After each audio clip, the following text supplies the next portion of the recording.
Hello, anybody who's watching this. Welcome to my reaction to Emperor Rise of the Middle Kingdom review. China will grow larger, trademark, by Seth Zintak.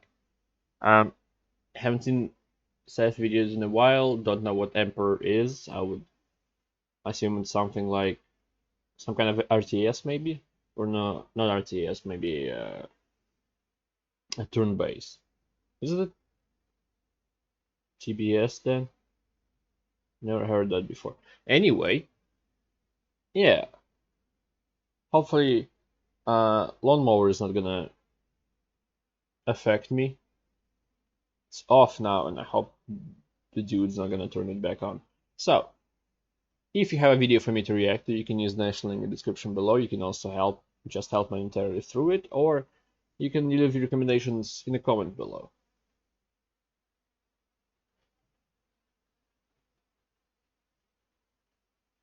Really? No, really. Anyway.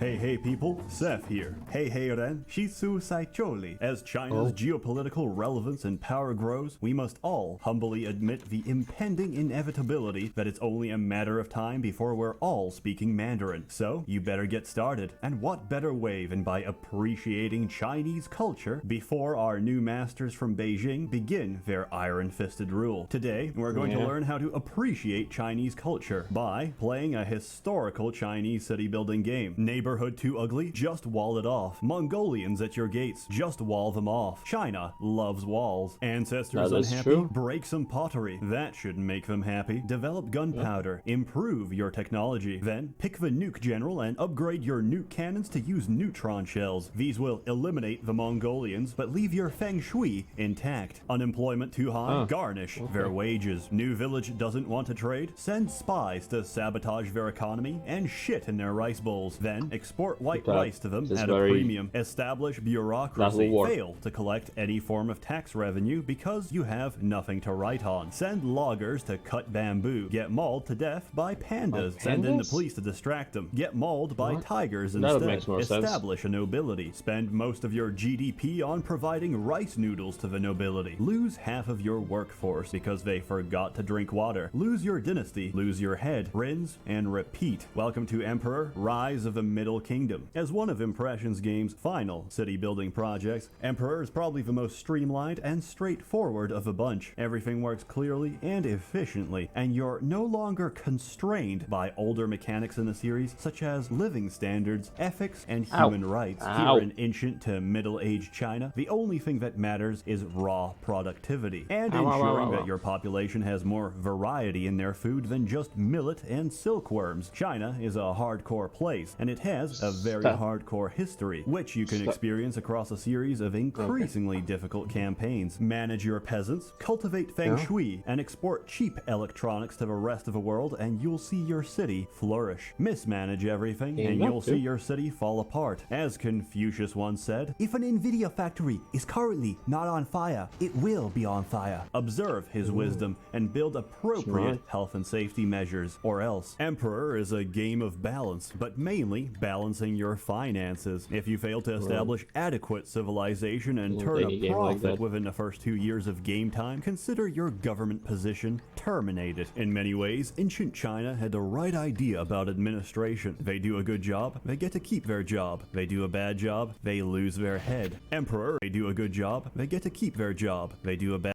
60% of population visited by tax officials. 423 cash uncollected this year.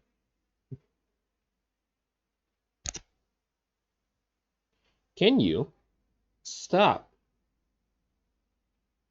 Huh? Can you? Can't bite me if you can't reach me. Go away. lose their head. Emperor is also a game of planning. You need to plan out your city's layout to satisfy everyone's needs. The nobles want to be far away from the commoners. The commoners want to be far away from all the workshops, factories, and rice fields. The rice farmers are content no matter what, even if half of their children keep getting systematically eaten by tigers. This is an unfortunate loss, but rice picking is no profession for slow children. You might ask, what is the purpose of these obese, less lecherous bottom feeders we call nobles. I'll tell you, military. China is not a peaceful place, and there's many people who don't understand the fine art of diplomacy, and the only real way of communicating to these people that there's a better alternative to violence is through ultra-violence. Crush them, subvert them, invade them, and then demand everything they have. When they give you everything they have, demand everything they don't. When they can't meet this reasonable request, extinguish them, then erase them out of every map, book, or scrap of literature. And that is how you peacefully resolve conflict in Emperor. Once your enemies cease to exist, you can actually go and enjoy your city, which is beautiful, by the way. I'm running this stretch on a typical 1080p monitor, and all the graphics and sprite work still hold up as well as they did in 2002. Okay, it doesn't look Unlike too us, this game doesn't age. There's also some widescreen patches available out there which change the screen size to your native resolution. Bizarrely, these are all in Polish, but since I assume that everyone here is already fluent in Polish, this shouldn't be a problem. While the game is very straightforward, please follow the tutorials. There's nothing more depressing than accidentally building a watchtower instead of an inspector's tower, only to watch your angry and disillusioned citizens get beaten down by police officers as a fire rages through their neighborhood. The music and voice acting is also pretty good. You can actually right-click on any of your citizens currently walking through the streets, and they'll give you some feedback and comments on the current state of your city. The city is prettier than the most beautiful concubine in China. I sell, you buy, you buy. I am ruined by my kindness and selling so cheap. I've been evicted by that greedy pig of a landlord.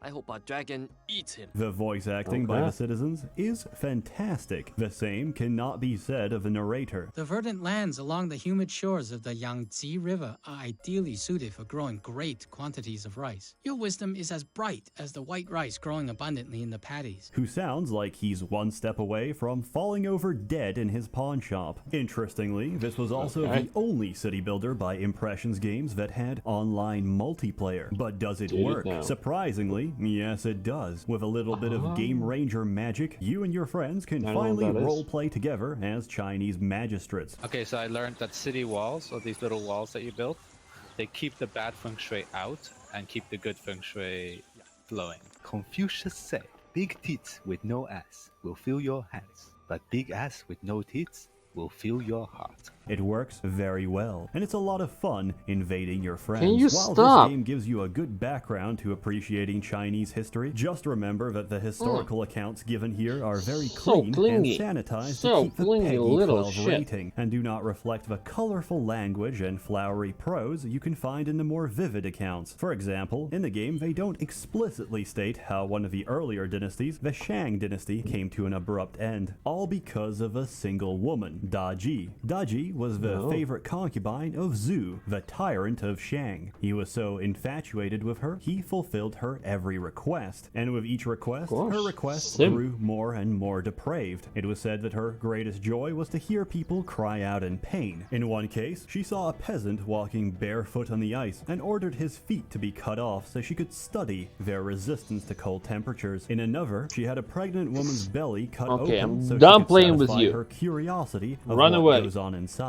Fun fact, Daji also invented her own torture device called the Pao Lao, which is a nice little bronze cylinder on which you strap a person's body and heat the bottom with charcoal. The heat transfers up the cylinder and slowly, painfully cooks you alive. Despite all of Zhu's affections, Daji was not any more loyal to him than anyone else. She later had an affair with Bo Yikao, eldest son of Ji Chang. Zhu had him killed and had his body ground into mincemeat, but this was not enough. Zhu forced Ji Chang to drink a soup made of his own son's flesh before throwing him in jail. Eventually, the people had enough. An uprising broke out, led by Ji Chang's youngest son, seeking revenge for Zhu's atrocities. Even the better equipped and formerly invincible army of the Shang turned on their own tyrant. Seeing his death fast approaching, Zhu committed suicide instead by setting himself on fire. Daji's head rolled on the chopping block shortly after, as their murderous dynasty dynasty crumbled to the ground. And that's why Daji gets my vote as 2019's Waifu of the Year. Emperor, Rise of the Middle Kingdom is a That's not how that fantastic works. city builder, which It's takes not place in from a part of the 2019. world that sadly we don't see depicted very often in Western video games. The closest thing to Emperor in the market today would probably be Jade Empire, but as I later learned, historians hold serious doubts as to whether or not the Chinese were capable of transforming into frog demons and dragon punching their enemies to death. Emperor still holds up great today, with some of the cleanest and most refined mechanics in the series. It's fun, it's relaxing, and it's usually on sale for very cheap. It can also be downloaded for even cheaper. I give it 12 bolts of silk out of 8 stacks of carved jade, which, if we convert back to imperial units, comes to a comfortable high score of 96 degrees Fahrenheit. Highly recommended. Go play it. Anyway, Chinese dominance is inevitable, and sooner or later, we will all be living under the Chinese firewall. After a hard Looks like- day's work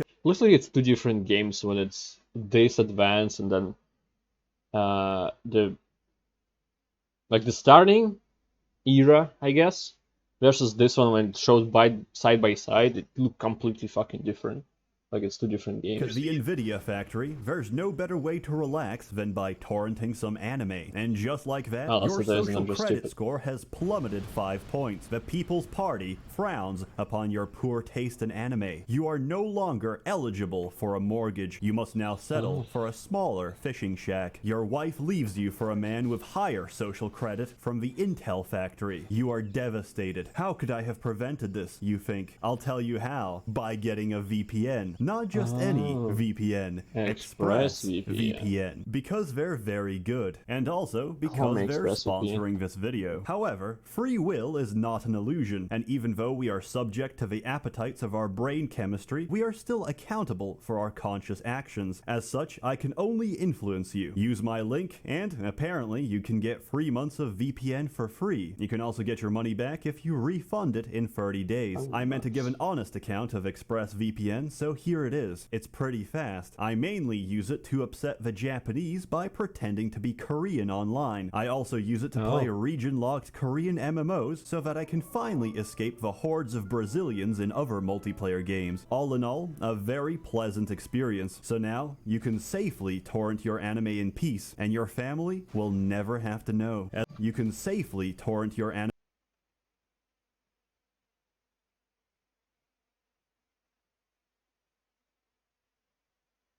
Oh, yeah, I know one of the names on this Sour Alicization, even though I've never seen it. Oh, there's Boku no Pico, of course there is. A lot of Strike Witches, whatever that is. Beyblade Burst Super Z or Z. Alright. Anime in peace, Alright. and your family will never have to know. As always, more content to come, so stay tuned. A warm thanks to the Great. many members of the Merchants Guild generously funding and bankrolling these videos. This one, however, is free. You're all truly wonderful. But it's not free because ExpressVPN was here. Bullshit, Seth. Have a good one. You all know it's better to give than to receive, especially to me. I mean, to your government. Oh. Okay. Yeah, the game actually doesn't look that bad. Didn't age too badly, I should say. But also, now I want to call it Civilization-like, but it's nothing like that. Just some moments feel the way it just upgrades through time. That's the only thing that connects it.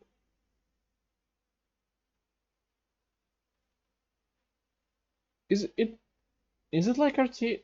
No. You don't build buildings like that. You're mostly on the maps, right, in RTS. I don't have experience playing RTS, if you can't tell. So I don't think it's similar to like StarCraft or something. My tummy is rumbling because I haven't eaten shit. I mean, haven't eaten food in a while. I not shit. I don't eat shit. I'm sorry. Goodbye. No. Either way, it's a great video. As always, I enjoy Seth's videos, and I'm almost out of them now. This was 2 years old. Yeah, 2019.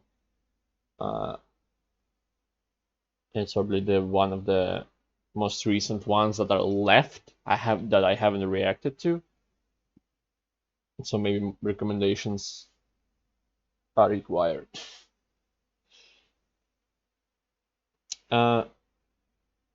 Anyway, thank you anybody who watched this. I appreciate it a lot, and I hope to see you next time. Please subscribe, because like 90% of you are not subscribed, because there was no end to that sentence. Goodbye. Have a great life, because one of us has to.